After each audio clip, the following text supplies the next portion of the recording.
Саламатсыздар ма, құрметті оқушылар?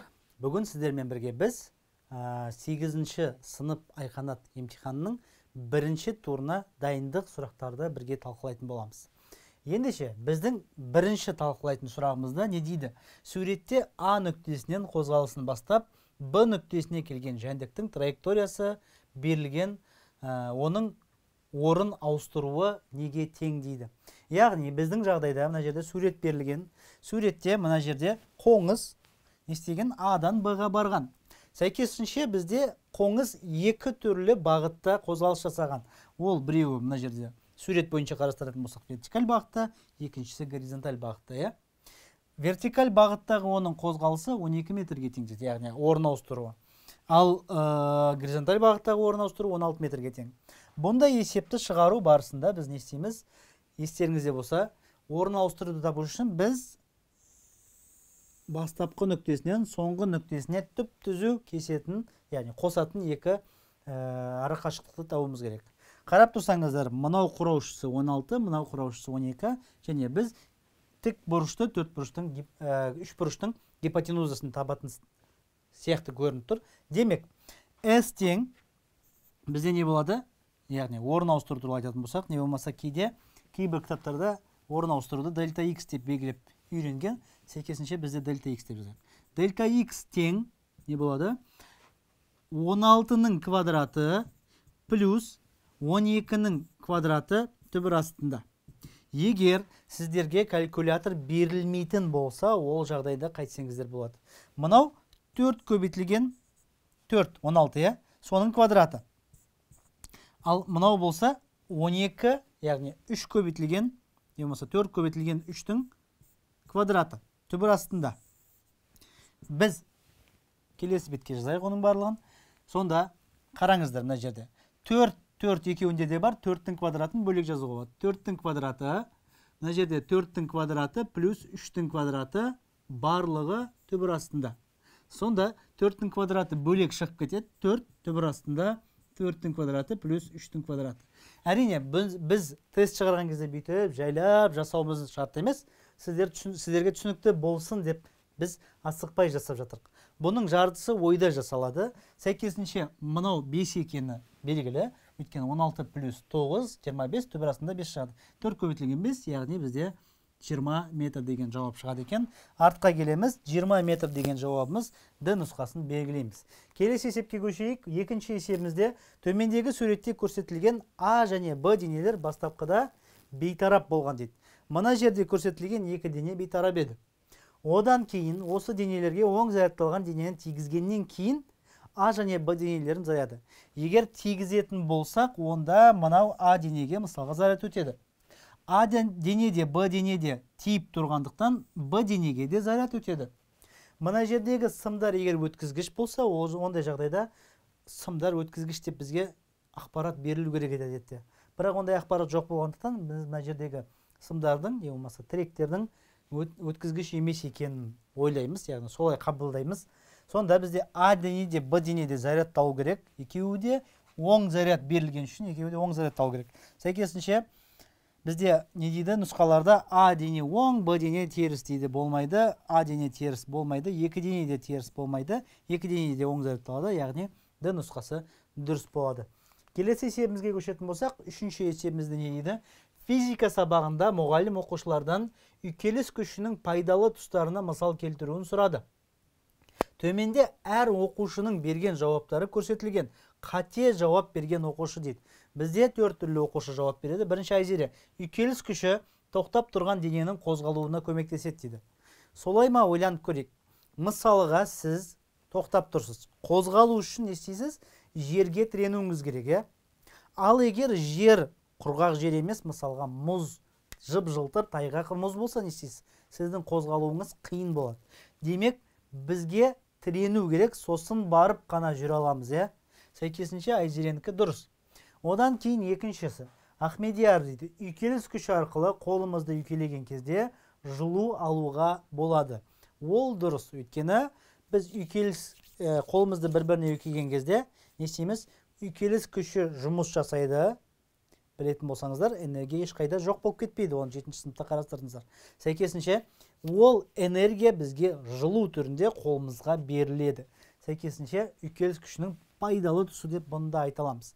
Келесі нұсқаға келетін болсақ, Нұр айтады, үйкеліс күші көліктің бұрылыстан қауіпсіз бұрылуына көмектеседі. Әрине, егер мысалға тайғақ жерден керіп машинамен, мына жерде суретте көрсетілгендей, бұрылсаңыз не істейді? Машинаны сыртқа қарай ығыстырып алып кетеді. Инерция күші. Енді ол күшті ұстап тұратын бізде үйкеліс күші болып табылады. Демек, бұл да бізге пайдалы тұсы болып табылады. Келесі қайсар не дейді? Үйкеліс күшінің көп болуы сырғанаған кезде жылдамдықтың үлкен болуына көмектеседі. Керісінше, сырғанаған кезде үйкеліс күші көп болса, сырғанай алмайсыз, тоқтап қала береді. Демек, қайсардікі дұрыс емес. Енді біз нұсқаларға келеміз. Нұсқаларымызда мына жерде екен. Қайсар Д нұсқасында тұр. Қайсардың айтқаны дұрыс емес екен. Келесі есебімізде автобус суретте көрсетілгендей жолмен тауға қарай бір қалыпты жылдамдықпен қозғалып бара жатыр. Мына жерде ең басты сөз бір қалыпты жылдамдықпен. Осы қозғалыс туралы айтылған тұжырымдардың дұрысы. А нұсқасы. Автобустың кинетикалық энергиясы артуда. Артпайды, өйткені кинетикалық энергия неге тең? mv квадрат бөлінген 2. Егер v артпаса, масса өзгермесе, онда бізде кинетикалық энергия арту мүмкін емес. Автобустың кинетикалық энергиясы кемімейді де, өйткені ол тұрақты, жылдамдық тұрақты болған үшін. С нұсқасында автобустың потенциалдық энергиясы кемуде дейді. Потенциалдық энергия артады, өйткені бізде автобус жоғары қарай кетіп бара жатыр. Д нұсқасында автобустың толық энергиясы артуда дейді. Әрине осы жауап дұрыс, өйткені толық энергия естеріңізде болса, кинетикалық энергия мен потенциалдық энергиялардың қосындысына тең. Кинетикалық бізде тұрақты, ал потенциалдық өсіп жатыр. Егер потенциалдық өссе, демек толық энергияда өсу керек. Демек бізде Д нұсқасы дұрыс жауап болып табылады. Келесі есепке келетін болсақ, төмендегі суретте көрсетілгендерді қолданып, А нүктесіндегі электр өріс кернеулігін есептеуге қолданылатын формуланы көрсетіңіз. Яғни формула дегеннен гөрі біз өрнек деп айтсақ дұрысырақ болады. Қарасаңыздар, мына жерде плюс заряд, мына жерде минус заряд. Еске түсірейік, плюс заряд өзінен тысқары, не болмаса өзінен сыртқа қарай не тудырады? Электр өрісі. Бұл Q2 дейді, демек біз E2 дейік. Ал Q1 болса, ол теріс заряд. Естеріңізде болса, теріс заряд өзіне қарай, ішке қарай электр өрісін тудырады. Яғни E1. Екеуінің бағыты сәйкес болған үшін жалпы E, яғни өріс кернеулігі тең болады E1 плюс E2-ге. E-нің формуласын еске түсіретін болсақ, былай жасайық. E-нің формуласын еске түсіретін болсақ, K, яғни нүктелік заряд үшін K Q1 бөлінген R квадрат, E1 үшін, E2 үшін K Q2 бөлінген R квадрат. Сонда бізде E неге тең болады? K Q1 бөлінген R квадрат, R1 о жерде ара қашықтығы, үлкенмен жазықты, бізде үлкенмен жаздық, R1 квадрат, плюс K Q2 бөлінген R2-ның квадраты. Осындай біз өрнекті іздейік, минус болмайды, плюс болады. Бізде Б нұсқасы дұрыс жауап болады екен. Келесі есебімізде не дейді? Бірінші суретте көрсетілген ыдыстың ішіндегі сұйықтың табанына түсіретін қысымы П болатын болса, екінші ыдыстың табанына түсіретін қысымы 2П-ға тең болса, онда, яғни оның дейді, екінші ыдыстың ішіндегі сұйықтың тығыздығын табыңыз дейді. Мынау П болатын болса, бұны былай жасаймыз. Жалпы мына жерге түсетін, табанына түсетін қысым, ол не болады? Мынау сұйықтықтың қысымы плюс мынау сұйықтықтың қысымы. Естеріңізде болса, гидростатикалық қысым қалай табылатын еді? П тең жалпы формуласы ρGH еді. Сонда мына жағдайда бізде мынау H, демек мынау сұйықтық, үстіндегі сұйықтық ρGH деген қысым жасайды. Плюс астындағы сұйықтық мына нүктеге қанша жасайды? 3 ρGH деген қысым жасайды. Сонда П тең бізде неге 4 ρGH-қа. Енді келесі 2П болатын болса, мына жердегі қысым 2П болатын болса, онда ол мынау П 4 ρGH-қа. Демек, мынау 8 ρGH-қа тең болу керек. Ендеше біз не істейміз? 8 ρGH неге тең болу керек? Өз қатарында, яғни ро x көбейтілген 2h көбейтілген g. Сонда біз келесі бетке жазайық. Ро x көбейтілген g көбейтілген 2h тең болу керек екен 8 ро g h-қа. G мен g-ді қысқартамыз, h пен h-ды қысқартамыз. 2 мен тіпті 2 мен 8-ді де қысқартамыз, мына жерде 4 қалады. Сонда бізде ро x тең болады 4 роға. Енді қарайық, ондай жауабымыз бізде бар ма екен? Әрине бар екен, ол да Б нұсқасында тұр екен дейміз. Келесі есебімізге көшетін болсақ, 7-ші есебімізде не дейді? Төмендегі суретте көрсетілгендей массасы бірдей 3 дене 3 түрлі күш әсер етеді денеге. Егер денелер бір қалыпты қозғалса, онда осы күштердің арасындағы қатынасты көрсетіңіздер. Яғни мыналардың барлығын тартқан кезде бір қалыпты қозғалса, және денелердің массалары бірдей болса, төмен қарай тартатын салмақтар П дейміз. Төмен қарай масса тартпайды, салмақ тартады, естеріңізде бар, П. Енді блоктарды қарайық. Мына жерде қозғалмайтын блок. Қозғалмайтын блок күштен 30 бермейді. Демек, F1 тең неге? П-ға. Екіншісі, қозғалмайтын блок. Демек, F2 де П-ға тең. Олар күштен 30 бермейді, тек қана күштің бағытын түрлендіреді деуші едік. Үшінші жүйеге келетін болсақ, мына жерде қозғалмайтын блок, ол ешқандай 30 бермейді, бірақ бір қозғалмалы блок бар. Демек, ол күштен 2 есе 30 береді. Демек, бізде П бөлінген 2 тең F3 деп айтуға болады. Демек, F3 2 есе, ана 2 күштен қарағанда кішкентай. Бізде F1 мен F2 бірдей болып тұр, F3 олардан 2 есе кішкентай, ол яғни А нұсқасына сәйкес келіп отыр. Келесі есебімізде графикті пайдаланып қозғалыстың түрін және жылдамдығын анықтаңыз. Қарап тұрсаңыздар, бізде жылдамдық 5-ке тең, және кез келген уақыт мезетінде ол 5 болып тұр. Демек, жылдамдық бізде тұрақты және 5-ке тең. Мына жерге қарасаңыздар, 5 деген 2 жауап бар, мына екеуі дұрыс емес. 50 және 10 дегендер дұрыс емес.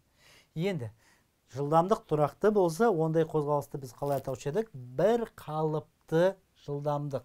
Яғни бір қалыпты кемімелі емес, бір қалыпты жылдамдық. Ол бізде Б нұсқасына сәйкес келіп отыр. Келесі есебімізде өлшеуіш цилиндрде 25 мл су бар еді. Мына жерде 25 болып тұр еді. Егер суға денені батыратын болсақ, судың көлемі 38 мл болады екен. Егер дененің массасы 19,5 грамм болса, оның тығыздығы. Яғни суретке қараймыз. Бізде 25 еді, мына жерде қанша дейді? 38 болды дейді. Сонда көлемі, дененің көлемі неге тең? В тең болады. 38 минус 25, біз бірден жаза берейік, 13 мл болады. Екіншіден, оның массасы берілген, демек тығыздығы ро неге тең болады? М бөлінген В формуласынан 19,5 грамм, яғни 10-ның минус 3 дәрежесі, бөлінген бізде 13 көбейтілген, қанша? Мили деген 10-ның минус 3 дәрежесі, литр деген ол тағы да 10-ның минус 3 дәрежесі. Сонда бізде 2 рет 10-ның минус 3 дәрежесі болады. Мына екеуі қысқарады. Мына екеуі де қысқарады, қарап тұрсаңыздар.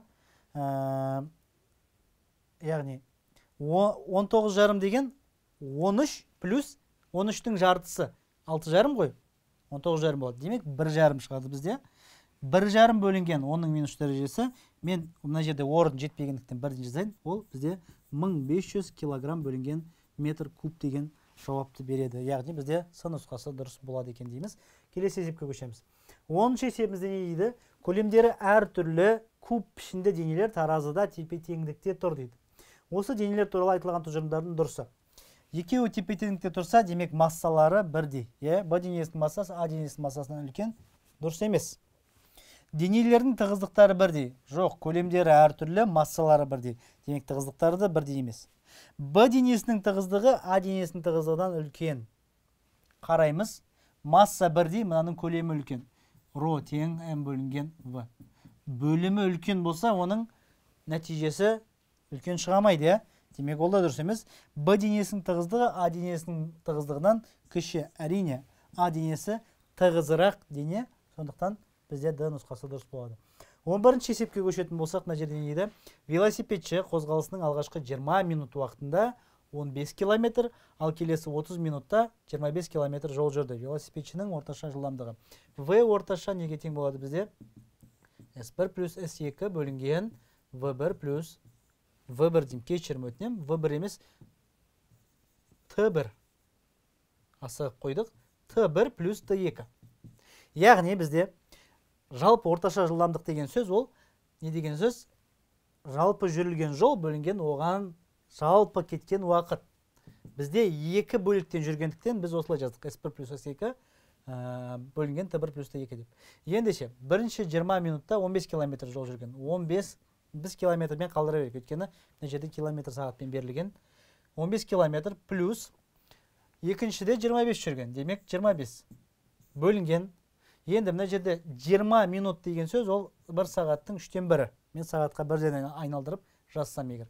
Ал 30 минут деген сөз, ол сағаттың қаншасы? 2-ден 1. Жартысы ғой, жарты сағат қой. Сонда ары қарай шығарамыз. Бізде тең болады.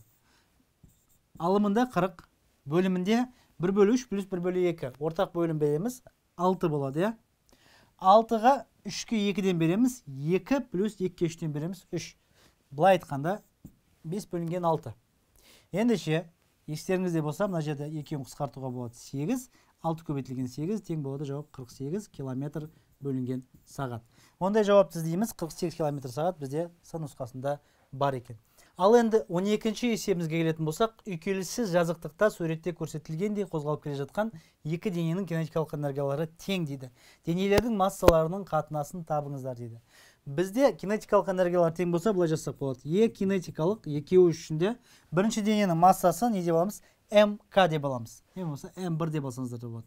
МК көбейтілген. Оның жылдамдығы 4В, 4В-ның квадраты 16В квадрат. Бөлінген екі формула бойынша тең. Екінші дененің массасы L денесі ML болады. Көбейтілген 3V деген жылдамдығы бар, оның квадраты 9V квадрат болады. Яғни 9V квадрат бөлінген 2. Енді теңдіктің тек қана мына бетін алып қарастыратын болсақ, кинетикалық энергияны бізге табудың қажеті жоқ. 2 мен 2-ні қысқартуға болады, V квадрат пен V квадратты қысқартуға болады. Сонда не қалды? МК көбейтілген 16 тең МЛ көбейтілген 9. Не болмаса МК бөлінген МЛ тең болады 9 бөлінген 16 деген жауап қалды. Ондай жауап бізде А нұсқасында бар екен. Келесі есебіміз 13-ші есепте суретте 4 баланың денеге әсер еткен күштері көрсетілген дейді. Осы жағдай туралы айтылғандардың дұрысы. Бізде 4 тұжырым айтылған. Самат денеге ең үлкен күшпен әсер етті. 60. Дұрыс, 4 оқушы да бір бағытта әсер етуде. Жоқ, мынау дұрыс емес. Азаттың күші Айнұрдың күшінен 2 есе үлкен. Азат қайда 40, Айнұр қайда 20. Дұрыс екен.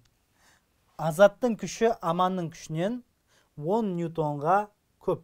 Азат 40, Аман 50. Жоқ, аз ғой 10 ньютонға. Сәйкесінше бізде 1 мен 3-ші жауаптар дұрыс екен. Ол да бізде Б нұсқасына сәйкес келеді екен.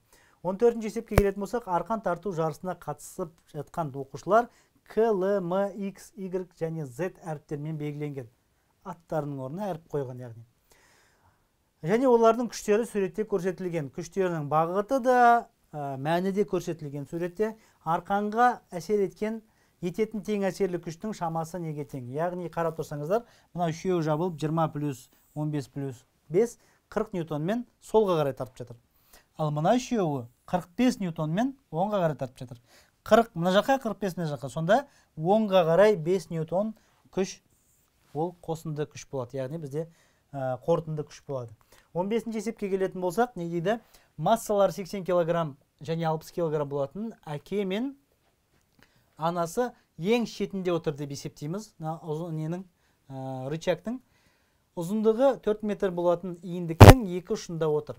Егер иіндіктің тіреу нүктесі оның ортасында орналасқан болса, мына тур ортасында, иіндік тепе-теңдікте болу үшін массасы 40 кг баланың тіреу нүктесінен орналасу қашықтығы неге тең? Яғни, мына бала мен иіндіктің ортасының арасындағы X-ті табыңыздар дейді. Ондай болса, мынау 2 метр иіндігі, мынаның да иіндігі, яғни мамасының да иіндігі 2 метр болады баланың. Ары қарай. Бізде күш моменттерінің қосындысына келетін болсақ. Әкесінің салмағы қанша? 80 көбейтілген G бар бізде 800. Біз бірден жазайық. 800 көбейтілген 2 метр болатын болса 2. әкесі сағат тіліне қарама-қарсы бағытта айналдыруға тырысып жатыр. Ал бала мен анасы болатын болса, сағат тілі бағытында айналдыруға тырысып жатыр. Олар теңдіктің екінші бетіне жазылады. Сонда м бала көбейтілген, жоқ, бізде баланың массасы берілген, м бала деудің қажеті жоқ. Баланың массасы қанша екен? Бізде 40 килограмм ба? 40 көбейтілген g бар бізде 10, сол үшін көбейтілген x плюс анасының салмағы 60 көбейтілген 10 болады, көбейтілген 2 метр. Өйткені ол ең ұшында отыр, және бізде тіреу нүктесі тура ортасында орналасқан. Ендеше, бұл жерде бәрінде 2-0 бар, қысқартсаңыздар болады. Не шығады? 16 тең 4x плюс 12. 12-ні мына жаққа аударсаңыздар, 4 тең 4x шығады, және x тең 1 метр деген біз жауапты аламыз. Яғни, бала 1 метр қашықтықта отыр екен, онда жауап Б нұсқасына сәйкес екен дейміз. 16-шы есепке келетін болсақ, не дейді? Темірден, алюминийдан және ағаштан жасалған өлшемдері бірдей 3 дене жер бетінен бірдей биіктікте орналасқан. Өлшемдері бірдей дейді, массалары емес, яғни бізде көлемдері бірдей. Осы денелердің потенциалдық энергиялары туралы айтылған тұжырымдардың дұрысы дейді. Темірден жасалған дененің потенциалдық энергиясы ең кіші. Жоқ, өлшемдері бірдей болса, темір ең ауыры болу керек. Ал екіншісі, алюминийдан жасалған дененің потенциалдық энергия ең кіші. Жоқ, үшіншісі ағаш қой, металдар ағаштан ауыр болады. Сондықтан Б да сәйкес келмейді.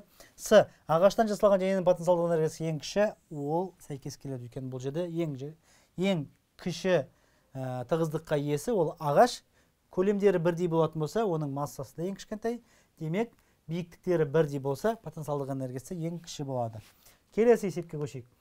17-ші есепте не дейді? Массасы 5 килограмм бір денені 14 цельсийға жылыту үшін 52.500, яғни 52,5 килоджоль энергия керек болса, осы дене қандай материалдан жасалған?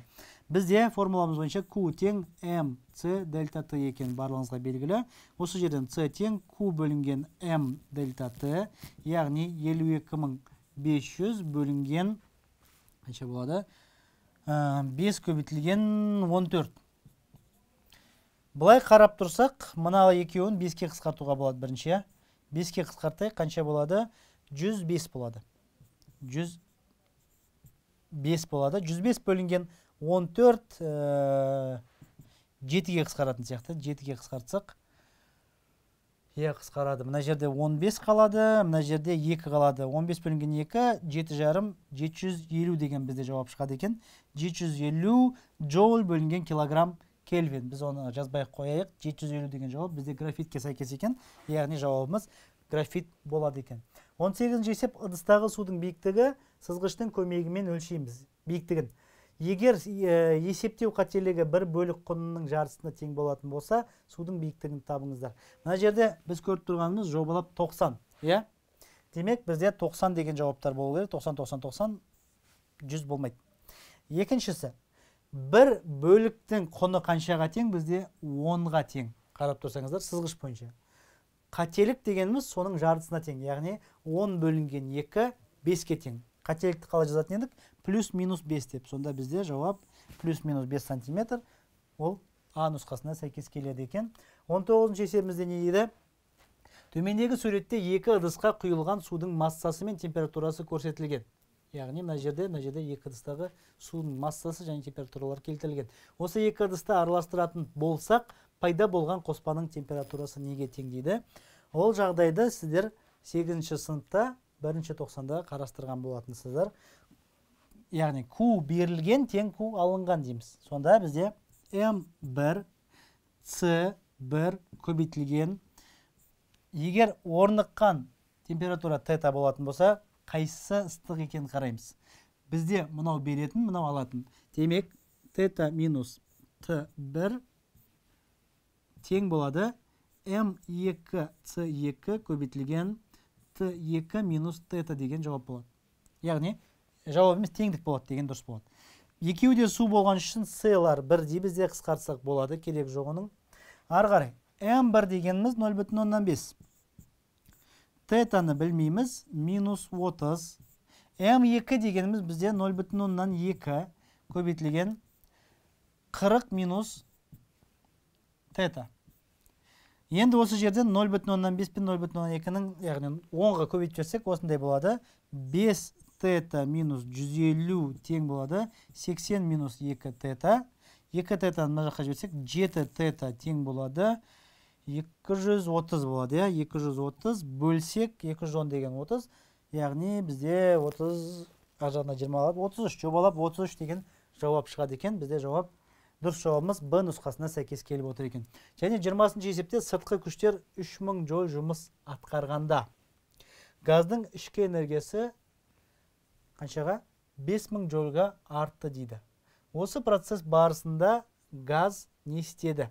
Яғни Q тең А плюс бізде неге? Дельта Уға. Иә? Ендеше сыртқы күштер жасаса, оның жұмысы минус 3000 болады. Дұрыс па? Газдың ішкі энергиясы артты дейді, ол плюс 5000 болады. Тең Q-ға. Сонда мына жерде қарап тұрсаңыздар, Q тең 2000 джоуль деген жауапты аламыз. Яғни газға сырттан 2000 джоуль энергия келген, ол жауап 2000 джоуль бөліп шығармаған, 3000 болмайды, 2000 джоуль алған. Яғни бізде С нұсқасына сәйкес келеді екен. Осымен біз сіздермен бірге бірінші турға дайындық, яғни 8-ші сыныптың Айқанат олимпиадасының бірінші турына дайындық есептерді қарастырып болдық. Сау болыңыздар.